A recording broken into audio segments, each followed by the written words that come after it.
just comes up and, hey, I'm here for the music. Hey, here we go. Right. And so regardless of whether anybody was expecting it or not, they were like, hey, this is kind of neat, you know. Yeah. It worked. Yeah, yeah. Want to switch gears a little bit from Angel Fire to, of course, the project that you're probably most known for being associated with now, aside from, of course, the Steve Morse Band and the Dixie Dregs. And that, of course, is Deep Purple. And that is a band that you came on board with, obviously, after their inception. You weren't a founding member.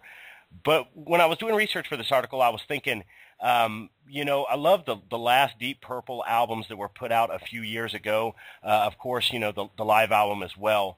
Was wondering if, you know, and obviously Deep Purple is one of those bands that has enough material to tour on and to continue to tour and to play to large audiences without new stuff. But wonder how that comes about in a band like Deep Purple and what your involvement is with, because we know you're the type of guy, Steve, that's always composing, always writing music at least, if not lyrics.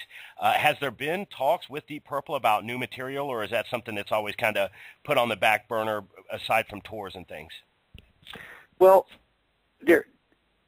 it's a team of people. First of all, you got the booking agent whose main interest is in booking the band. Right. You got the manager whose main interest is in, you know, keeping the band, I don't know, earnings alive, which is what he lives on. You know, the commissions, and then you got the band members who have all kinds of multi-interests in the band, and everyone has a different opinion, you know, politically, musically, and what we should be doing with our time. So we have to arrive at near 100% agreement with almost anything we do. And sometimes when there isn't that agreement, and, you know, then things just don't change. And right now, I think that the music business has changed so much. You know, there was a time when you put out an album that there was a reasonable expectation of the record company that put out the money, getting the money back in the form of sales. Now, as soon as, well, new material-wise, I mean, I'm slightly switching gears. We play a new song, and the next day, or maybe later that day, it's published on YouTube, you know, before it's even recorded properly by us. So that, and with the Dregs, we used to do that all the time, play new stuff at gigs, and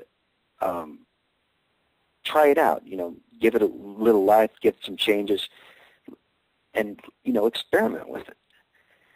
And I think people are less reluctant to do that because every single thing that people talk on is a recording and video device.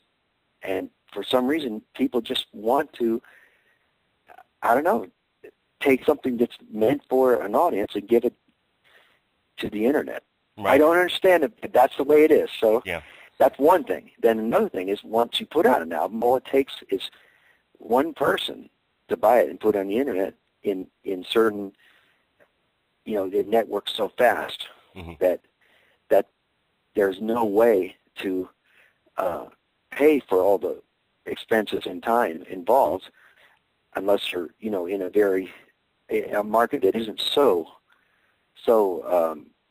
I don't know, some computer literate or computer accessible, which I don't know what market that's going to be soon. You know? Yeah. Pretty soon everybody's going to be doing that. Right, yeah, and the folks that I've talked to, you know, as well, Steve, they said not only has the music industry changed, but a lot of them will say that it's changed so much where it's almost kind of flip-flopped dramatically as far as touring and creating music, where before you would put out an album and tour behind it, there would be a big tour behind it because the album was selling. There wasn't the file sharing. There wasn't the piracy. You had the funds from album sales to support something like that. And they said now it's such a fact of you have to go out there and play live to even support any kind of new music that you put out. It's almost like you're touring to support, you're touring to support your new music instead of the new music supporting the tour almost. Well, for me, it's for the last 3 decades, it's always been the flip-flop way where whoever puts out the album isn't going to do much promotion, and then they blame you if you don't tour enough. That's why it didn't sell. So it's always been that way to me. I've never heard a record company that didn't use that excuse. So that I think it's flip-flopped even more in a different direction, which is that the album is mainly, something you give away now to the people that have supported you, and your entire compilation of your life's work, including your new stuff and old stuff, is what sells the tickets, not anything new or on the charts. Mm-hmm. And again, that's at the level that an underground level, which is where I've always lived. If you're on TV or have a current video, of course there's a different thing. You're getting sensational multimedia exposure. Right. Which has never been part of my career. Yeah. Yeah. Well, I know, Steve, you've always been a guy, I think, and just what I've read and what I can kind of sense from the stuff that I've seen is you're a guy that's just like, hey, get me out there to play. I'm a musician. Never been a guy that's worried about sales, I think, or anything like that, just worried about the integrity of the music. And I think that that's the stuff that's really endearing to people, and that's what's going to keep, people coming back. Well, one thing I could say for sure is that the pretty much everybody I've sold a record to in the United States, I've met and shaken their hand, shaking their hand. It's just, we've done touring, just touring forever, and I guess by setting this, not setting my sights small or anything, but just by just saying,